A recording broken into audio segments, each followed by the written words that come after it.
Hey guys, welcome back to my channel. So something slightly different today. This is a bit of a personal story, kind of, anyway. It is a personal story, but it's not about me. Does that make any sense? No? Okay, so basically it is a story that involves me, but is not something that happened to me. Kind of. Anyway, back in the day, you know, because as many of you know, I'm like in my 40s now. Fucking hell. Seriously. Yeah, anyway, I'm in my 40s. Yeah, so a long time ago, back in the day, back when I was a bit of a, you know, a little nipper, you know. How many years was it now? Fucking hell. 30? No. More than 30. Gee, 40? No. Nearly 40 years ago. Fucking hell. Seriously. Jesus. Any reason for me to bring up my age is just this is gonna sound quite, you know, inappropriate now because of the subject matter. You know, the subject matter is not funny at all, but you know, this is me trying to tell a story. So basically, nearly 40 years ago, right, I joined a group, a youth group, right? You know how many people join, like many kids, they have like groups. They go to like the Scouts and Girl Guides and Brownies and all that lot, right? So when I was young, I used to attend the Boys Brigade. I believe it's still a thing. It's not really a very popular thing, I don't think, but it's still a thing. It's still around, you know. If you have a boy, maybe they go there, right? So that's what I used to do, and I went from around about the age of 7 till about the age of 12, and you know, I used to enjoy it, especially when I was younger, but as I got a bit older, I kind of, you know, was growing up to, you know, it didn't really interest me a great deal, which is why I probably left in the end. But as you can see, this is what it's all about. It's a Boys Brigade. It's basically a church-led group for like Christians and that. I wasn't a big church-goer, Christian or otherwise. But it was just some like activities to do. In fact, the church element, the religious element of it, was probably my least favorite. We used to have to go to church every Sunday, and you had to go.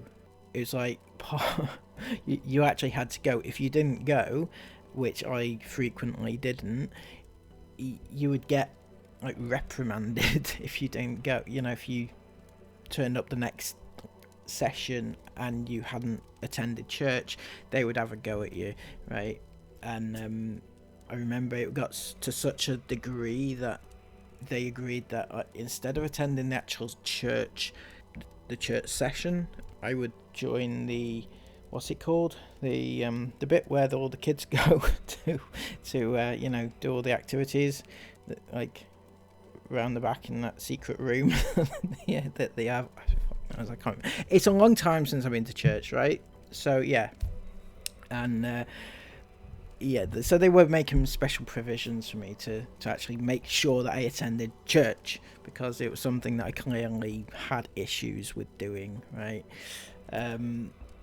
Anyway, that's beside the point. That's just basically what the Boys Brigade is all about. It's a religious church-run organisation, right? So I used to go there every week, paid my whatever it was, 50 pence at the time, maybe being less, I can't remember, but yeah, we did various activities, you know, and then on special occasions like special celebrations, we would do like marches through the streets and stuff like that, you know, on the Poppy Day. Not coming across very well. It's not Poppy Day. I know it's not. Okay, I know it has a name, right? I do know that. We did all that lot, right? We did. It was good. It was, you know, it was fun, and you got to meet up with your friends every week, and you know, right. So did all that lot, and it was good. It was fun for a few years, right?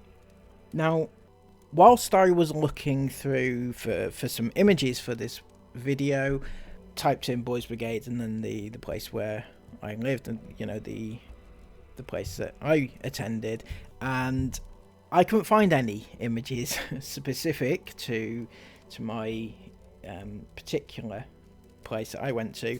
In fact, the only relevant images that came up was this particular image from this website, this news source, this particularly cretinous person, and yeah, this is the one, and this is the person that led our sessions every single week for years. He was the one, the leader, whatever it was that he's called, and he's in prison, right? And I'm going to tell you for why, and I'm going to give you my experiences, because as I said, this isn't a story about what happened to me, but it kind of is from my perspective, right? So if I have a look at this news article here, the cowardly man who sexually abused boys undone by courage of victims. William Bissett cynically abused his position of trust over an 11-year period. So this is the article here. This is from the Lancs Live website, and this is, as you can see, that's him on the left hand side. That's William Bissett, and on the right is the court, which I think is the Blackpool Crown Court. And if we have a look down, it says, an 84-year-old former Boys Brigade leader who sexually abused young boys has been jailed for 6.5 years. This was in 2020, I believe. William Bissett cynically abused his position of trust at the Church Street Methodist Church group in St Anne's to prey upon 5 victims over an 11-year period, a court heard. The pensioner groomed some of the boys by setting up circumstances to take them into the side room of the church and under the pretense of smartening them up. I can just imagine how that went. He also indecently assaulted other boys during weekend trips with the Boys Brigade. Bissett of Rosendale Road, St Anne's, was found guilty after a trial at Preston Crown Court of 17 counts of indecent assault on boys under the age of 14. Prosecutor Richard Howarth said there was a significant degree of planning in Bissett's offending and a significant abuse of trust. Powerful victim impact statements read out at court told how the defendants' actions had left a profound effect upon them, often for the rest of their lives. One victim, who cannot be named for legal reasons, said, "It was something I tried hard to forget about, but it was buried deep in my brain." He added, "We were in his care and he abused that trust. He had no care for our mental well-being when he did what he did. We were innocent young boys. The fact he still protests his innocence and makes out we are liars adds insult to injury." Now, that's an interesting point about him protesting his innocence, because I can pretty much guarantee that he's not innocent, right? And I'll tell you why that is now. Nothing happened to me, by the way, but from my experience with him under his care, I went to the same Boys Brigade as is mentioning here, right? And I had him as my leader, all powerful leader, right, for a number of years, and I can tell you that he was absolutely 150% exactly as described here. Everybody knew it when I attended.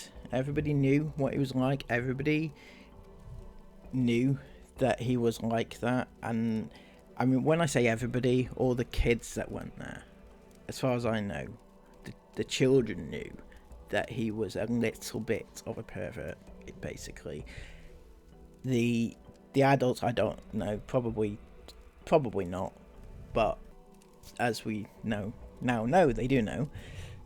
When I went and I attended, it was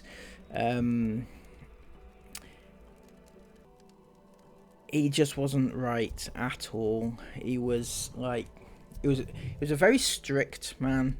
As I said before, if you didn't attend church, then there would be hell to pay, and he didn't like it if you didn't attend church.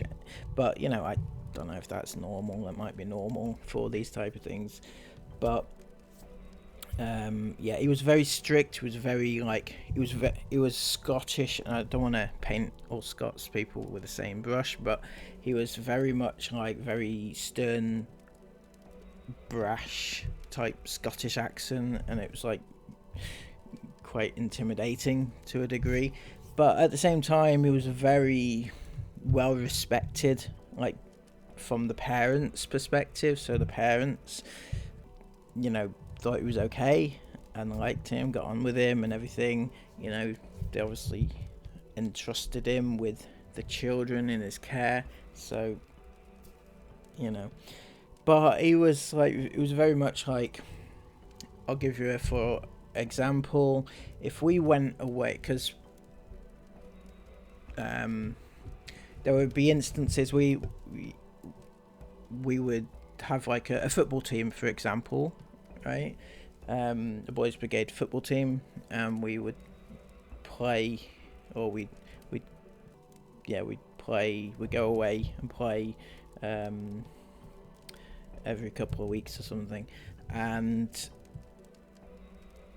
when we were in the changing rooms after playing, he would be very hands-on with the whole helping, as he would say, helping to make sure that you're clean. That's the best way I can put it. That is exactly as he was. So when he protests his innocence, no chance he's innocent, right? No chance. And then there was other occasions where we would go away for like a weekend or something like that, and there'll be similar sort of things there. And I believe that sort of this that they're talking about here also happened whilst they were away on these little weekends away and stuff like that with him. So yeah, I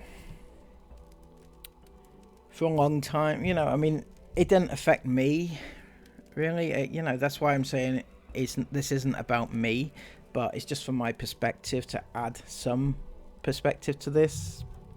I mean, probably a lot of people had the same experience as I did. Also, I don't know if my experience or my time there had any crossover with the people mentioned in this court case. I don't know if they attended whilst I was there. I don't know who these people are at all. So I don't know, for example, if I was there first and then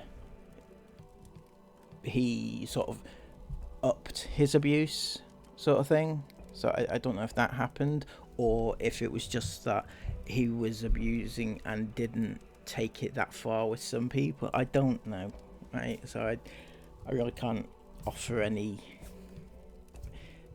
on that one.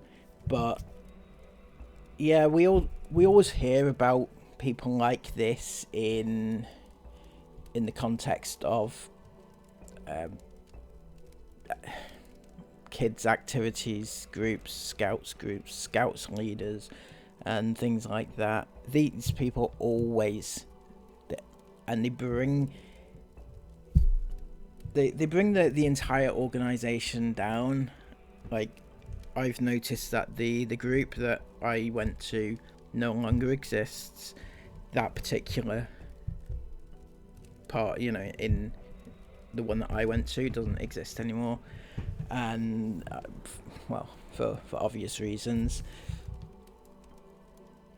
But it's a shame because it was somewhere that people, like kids, could go and socialize, get something out of, and people like that, they blow it.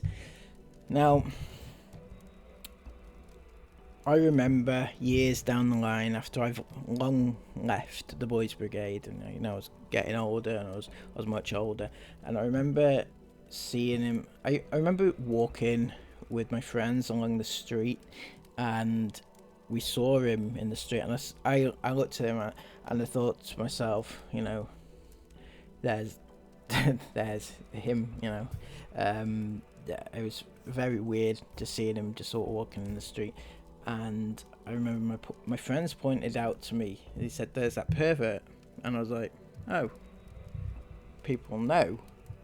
It's not just me that remembers this. Or these are friends that had no affiliation with him whatsoever, didn't even go to Boys Brigade, and they'd heard on the grapevine that he was this pervert, and that was interesting to me. But this was a long time before this court case, like years before the court case. We're talking like 10 years before the court case. So I'm not quite sure what happened in the intervening time. Maybe there was some sort of some rumors going around that he was what he was. I don't know. I don't know. I don't really know. I find that quite interesting, what happened in the intervening times. But years later, again, after this, it came out. I think this was before. See, I think the court case must have been a few years after the allegations, actually, because my dad read it somewhere, and he said to me, "Did you know this about Mr. Bissett?" And I was like, "Yeah, everybody knew." That's what I said to him. I said it very matter-of-factly. I said, "Yeah, everybody knew," and I didn't really go into any further detail about that, but it was like, because my dad, my mum, they sent us to this place which had him there, so they entrusted him or us in his care. So anyway, yeah, that was that's my experience, really. Let's have a quick look down here. So there's another victim said, "I've always tried to say I was not a victim, but that is what I am. He trapped me in a position where I was scared and embarrassed to tell anyone what he was doing to me. He had hold over me that any time I saw him, I would feel like a scared 12-year-old boy and frightened and embarrassed to retaliate in any way." And that's what happens, I guess, in this situation.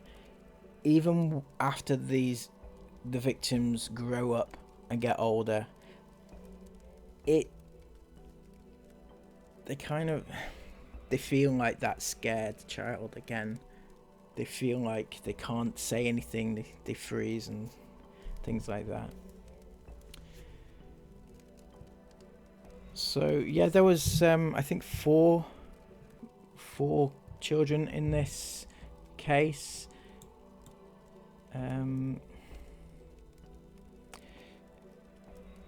He was sent away for 17 counts of abuse, and the only issue I have here is that it took so long. It took so long to stop him doing what he was doing. For me, it was, those people in this article, they're saying that they're like 40 odd, right? So it's taken them near enough 30 years to get him to justice, and that's not a slight on the victims, because oftentimes it takes a long time for anybody to come forward in these situations. And don't hate on me, but I feel like if it's, for men, it's probably harder to come forward. That's just what the impression I get, because of the stigma and everything. And then I mean, this man is 84 now, right? So